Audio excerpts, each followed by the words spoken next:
तो क्या लिखे कि एंगल बिटवीन टू लाइंस, दो लाइन का एंगल निकालना। तो कौन फॉर्म है?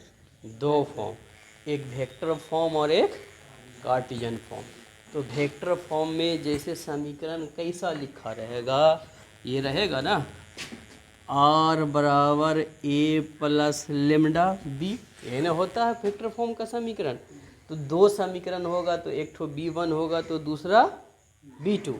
तो वेक्टर फॉर्म में कहेगा तो यही यूज करेंगे एंगल निकालने के लिए, कार्टेशियन फॉर्म में करेगा तो ये। ठीक, अब इसके बाद लिखना शॉर्टेस्ट डिस्टेंस।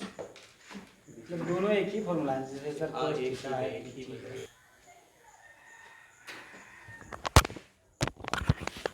देखो क्या लिखे, shortest distance between two skew line, दो लाइन का शॉर्टेस्ट डिस्टेंस निकालना। कितने फॉर्म में? दो, एक वेक्टर फॉर्म और एक कार्टेशियन फॉर्म। वेक्टर फॉर्म किसको कहता है? जिसके साथ आई जे के लगा हुआ होगा, तीर का निशान होगा। कार्टेशियन फॉर्म किसको कहेंगे? जिसमें एक्स वाई जेड होगा। तो दिखता भी है कि जहाँ कार्टेशियन फॉर्म है तो एक्स वाई जेड दिखता है, अब वेक्टर फॉर्म में वेक्टर दिखता है।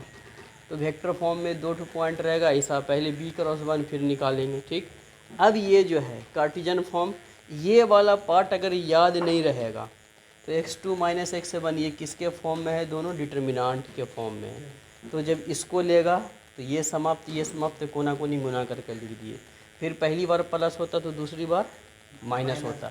जब इसको लेंगे तो हमको ये होना चाहिए और ये तो हम उल्टा लिखे हैं, C1 A2 और A1 C2। जब यहाँ उलट दोगे तो ये माइनस किस में चेंज हो जाएगा? प्लस में। ठीक, फिर इसको लिख दिए स्क्वायर। अब पूरे का ये जो लिखते हैं मैग्नीट्यूड, मैग्नीट्यूड लिखने का मकसद क्या है कि ना किसी चीज़ का एंगल निगेटिव होता है और ना किसी चीज़ की दूरी निगेटिव में आता है। और मोड लेने का वही है कि अगर ये सॉल्व करने के बाद माइनस में भी आ जाए तो जैसे मोड हटेगा वो प्लस हो जाएगा, इसी के लिए मोड डालते हैं। ठीक, अगर हम मोड नहीं भी देंगे तो कोई प्रॉब्लम नहीं है, लेकिन जब ये माइनस में आ जाएगा तो एक लाइन बढ़ा के लिखना पड़ेगा कि hence the shortest distance in, अगर माइनस है तो पॉजिटिव करना पड़ेगा। ठीक, यहाँ तक में कोई समस्या? अब जितना हम इसमें प्रॉपर्टी लिखाए, एक प्रॉपर्टी और है, तब तुम्हारा 3D का पहला 2 चैप्टर जितना था वो समाप्त हो जाएगा। तीसरा चैप्टर जो होगा इसके बाद वाला वो प्लेन का चैप्टर है। तो पहले इस चैप्टर दोनों को कंप्लीट कर लेंगे, तब प्लेन के लिए प्रॉपर्टी लिखाएंगे। ठीक, एक और लिख लो फॉर्मूला।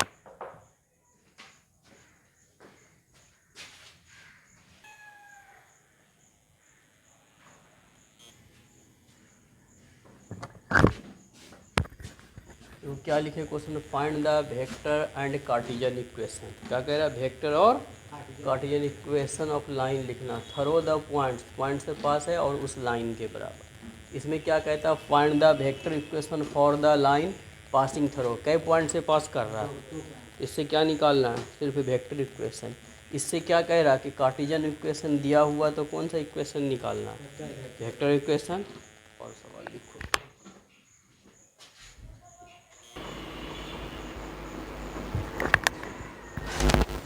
पहले हम क्या लिखे? लेट ए बराबर 5i 2j माइनस 4k। ये पहले से तुमको पता है कि वेक्टर इक्वेशन होता है आर बराबर ए प्लस लेमडा बी। एक इसको इंडिकेट करता है पासिंग ऑफ पॉइंट, उस दिन भी बताए थे। और बी क्या कहता है? जो वेक्टर दिया हुआ होगा। तो पहले क्वेश्चन में पासिंग ऑफ पॉइंट देखो 5 2 माइनस 4 दिया हुआ है और वेक्टर पैरेलल लिख रहा है, तो उसको क्या मानते हैं? बी। कोई दिक्कत यहाँ तक? अब वेक्टर इक्वेशन ऑफ लाइन, यही फॉर्मूला होता है आर बराबर ए प्लस लेमडा बी। तो आर पे तीर का भी निशान होता है। अब चाहो तो तुम इस पूरे को ब्रैकेट में रख सकते हो। अगर वेक्टर इक्वेशन ऑफ लाइन निकालने कहेगा तो यहाँ तक इसका आंसर छोड़ देना है। वेक्टर इक्वेशन ऑफ लाइन कहेगा तो आंसर यहाँ तक, इसमें ज़्यादा से ज़्यादा एक लाइन बढ़ा सकता है। क्या करेगा? आई को कॉमन कर देगा तो 5 + 3 लेमडा हो जाएगा, जैसे यहाँ पे हम कॉमन किए हैं। लेकिन तुमको वेक्टर इक्वेशन इसी फॉर्म में है तो उस फॉर्म में भी छोड़ दोगे तो आंसर है। इसको नहीं भी करोगे तो कोई समस्या नहीं, और करना भी नहीं, छोड़ देना वहीं तक। अब हमको क्या कहता कार्टिजन इक्वेशन लिखने के लिए। तो कार्टिजन इक्वेशन जब भी लिखने कहेगा तो एक्स वाई जेड के फॉर्म में लाना होगा। तो ये जो आर है तो 3D में जब आर जहाँ आएगा वो तीनों एक्सिस को लेगा, एक्स वाई जेड को। वही हम लिखें कि now r is the position vector of any point, यानी आर जो है वो पोजीशन वेक्टर है एनी कोई भी पॉइंट पे जिसका कि कोऑर्डिनेट क्या क्या है, पी कोई पॉइंट होगा तो x y z on the line, कोई भी लाइन पे अगर एक पॉइंट होगा तो वो तीनों एक्सिस को लेगा। तो आर का मान क्या हो जाएगा, एक्स आई बाई जे और जेड के। आर का मान ये वाले समीकरण में रख दिए हम, ठीक। कहाँ रखे, आर ये है ना, तो ये पूरा आर का मान यहाँ से लिखे। अब बाकी इसको पूरा उतार देना है, ठीक। इसको रहने दिए। अब इससे क्या किए, दोनों में आई था, आई को अलग कर दिए, 5 + 3 लेमडा होगा। फिर इसमें 2 है, यहाँ 2 है तो 2 लेमडा और 2, तो 2 + 2 लेमडा जे के साथ। यहाँ -4 है और इसके साथ कितना -8 लेमडा, दोनों से के को कॉमन किया। अब यहाँ तक में कोई समस्या, अगर यहाँ तक में कोई समस्या तो बोलो।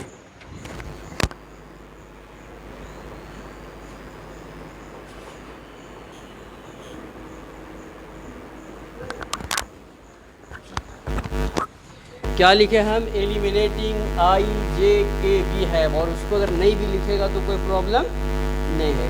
तो एक से बराबर यहाँ जो लिखे थे तो एक से बराबर आई के साथ यही पार्ट लगा हुआ है, तो लेमडा को अगर इसी पर रखेंगे तो एक से इस पर आएगा तो 5 हो जाएगा, तो लेमडा बराबर 4। फिर बाई + 2 लेमडा, तो 2 लेमडा बराबर बाई -2, या 2 लेमडा को इधर भी लिख सकते हैं और बाई को इस पर भी।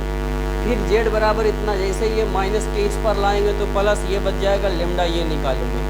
1 और 2 तीनों क्या आ गया, यही चीज़ है ना, सब लेमडा के बराबर है, तो सब ये भी क्या होगा, बराबर होगा। तो ये एक्स बाई जेड के फॉर्म में आ गया। जैसे एक्स बाई जेड के फॉर्म में आ जाए वो क्या होता है, कार्टिजन इक्वेशन। दूसरा क्वेश्चन देखो,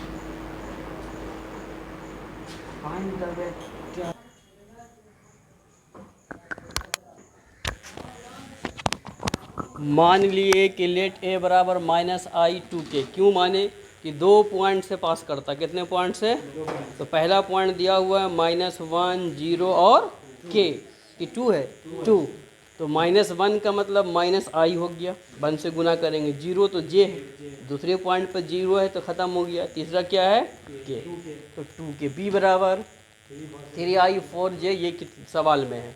तो हमको वेक्टर इक्वेशन जो 2 लाइन से पास करता तो यही फॉर्मूला होता, आर बराबर ए प्लस लेमडा बी माइनस ए। हमको मान ए और बी का था, तो यहाँ चाहिए क्या, तो पहले हम क्या निकाल लिए, और इस फॉर्मूला को लिख के इसमें मान रख दिए, यही वेक्टर इक्वेशन हो गया। जितना कुछ नहीं करना, जितना हम इस तक प्रॉपर्टी जितना लिखा दिए अभी तक 3D का, अगर याद रहेगा तो सारा क्वेश्चन बनेगा। अगला क्वेश्चन दूसरा, वो भी 2 लाइन का क्वेश्चन। तीसरा क्वेश्चन क्या दिया हुआ था, यही कार्टिजन इक्वेशन दिया हुआ है, ठीक। अब इससे हमको कह रहा था वेक्टर इक्वेशन लिखने के लिए एक फॉर्मूला हम लिखाए थे, x - x1/a by -y1/b z - z1/c, ये फॉर्मूला हम लिखाए हैं। ये जो है x1, x तुमको हम बताए थे कि वो छुपा हुआ रहता है, प्लेन में है। x1 x2/2 क्या है, वो पासिंग ऑफ पॉइंट को इंडिकेट करता है। x1, ये जो x1 है और ये y1 है और ये किसको इंडिकेट करता है, किसी भी लाइन के पासिंग ऑफ पॉइंट को। ABC पैरेलल वेक्टर को इंडिकेट करेगा। तो जैसे फॉर्मूला क्या होता है, x माइनस यहाँ क्या है 3, इसी के लिए x का मान हम कितना दिए, क्यों कि इसको x -3 लिख देंगे तो +3 हो जाएगा। अब कोई दिक्कत, फिर उसमें तो बीच वाले में तो माइनस था ही, और लास्ट वाले में क्या है, माइनस है, प्लस है, तो ऐसा होना चाहिए। इसी के लिए Z1 का मान कितना, जब भी ऐसा समीकरण हो तो x वाला ना x1 की जगह पे जो होगा वो किसको इंडिकेट करेगा, पासिंग ऑफ पॉइंट को, और नीचे वाला जो है वो किसको इंडिकेट कर रहा है, ए बी सी को। जब एक लाइन का समीकरण रहेगा और दो लाइन भी जब इसमें रहेगा तो ये x1 होगा तो वहाँ x2 आएगा, तो x2 भी किसको इंडिकेट करेगा, पासिंग ऑफ पॉइंट को। नीचे वाला a1 b1 c1 होगा तो दूसरे लाइन का a2 b2 c2 होगा। यहाँ तक में आपको समस्या वही लिखे, hence the required line passes through the point, इसी पॉइंट से पास किया वो। एंड किसका निशान है, पैरेलल लाइन का, पैरेलल वेक्टर या पैरेलल लाइन ऑफ वेक्टर भी लिख सकता है, पैरेलल वेक्टर ये 2 4 तो वो लिख दिए।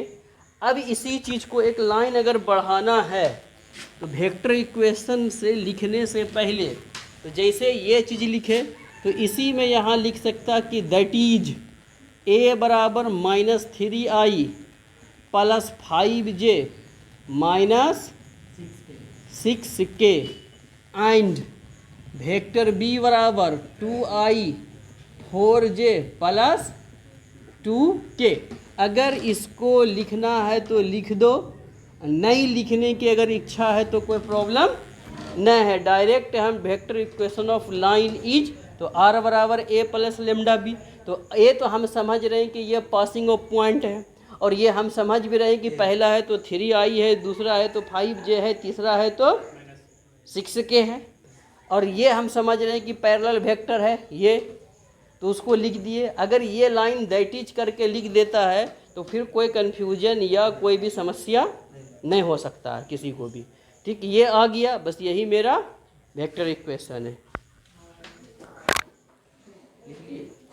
कोई समस्या इसमें?